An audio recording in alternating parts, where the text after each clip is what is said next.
Bonjour et bienvenue sur imotélé.net. Hier soir au MIPIM, on plantait en direct sur cet écran derrière moi le drapeau sur la tour T1 à la Défense. Et nous avons interrogé pour vous l'architecte de cette tour, Jean Pistre. Jean Pistre, bonjour.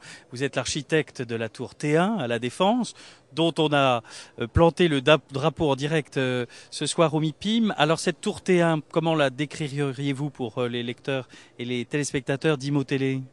Alors cette tour, nous l'avons conçue avec Denis Vallode il y a déjà 5-6 ans. C'était un grand concours international qu'on a eu le plaisir de gagner. Et l'enjeu était qu'elle est la première tour de la génération, la nouvelle génération des tours de la Défense. Alors, nouvelle génération, c'est quoi ? C'est des tours qui sont en osmose avec leur environnement, qui sont en équilibre avec leur environnement. Et c'est l'environnement autant naturel que l'environnement urbain.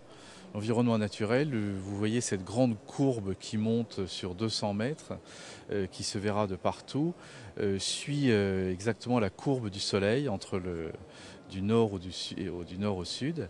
Et toutes les façades qui suivent cette courbe seront dessinées plus ou moins diaphragmées, avec des diaphragmes bien serrés vers le sud pour protéger les habitants de la tour et totalement ouverts comme des verrières vers le nord. Ensuite, l'environnement urbain, c'est avoir une vraie relation avec la ville. Et ce galbe de la tour qui va la caractériser, qui s'inscrit très haut dans le paysage, est en fait le reflet de la forme des rues en rez-de-chaussée, un petit peu comme le Flatiron à Manhattan. Et d'autre part, elle est orientée par rapport à la Défense, c'est-à-dire qu'elle est en lisière de la Défense. Il n'y aura jamais de tour après, puisqu'après c'est le quartier de Courbevoie qui est destiné à être toujours un quartier bas.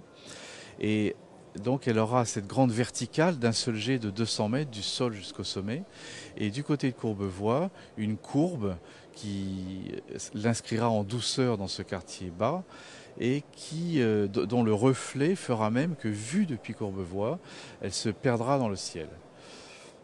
Alors pour un architecte, concevoir une tour, c'est peut-être pas tout à fait un immeuble entre guillemets comme les autres. Qu'est-ce que vous pensez des tours à Paris cette fois ? Là, c'est bien sûr une tour à la Défense, mais on évoque aujourd'hui la possibilité, le maire de Paris l'a évoqué, de tours dans Paris intramuros. Quel est votre avis à ce sujet ? Alors nous, on est très positif sur les tours à Paris.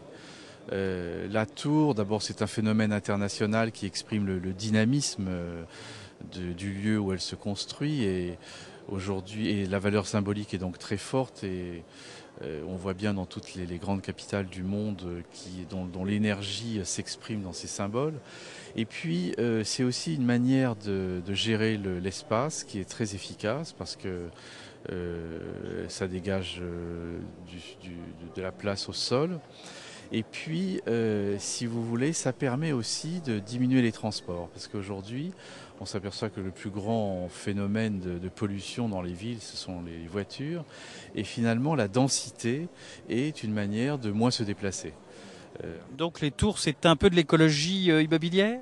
Tout à fait, c'est une nouvelle vision de la ville qu'il faut évidemment gérer pour qu'elle ne fasse pas d'ombre au mauvais endroit. Mais donc c'est à notre avis une des solutions pour l'avenir des grandes cités.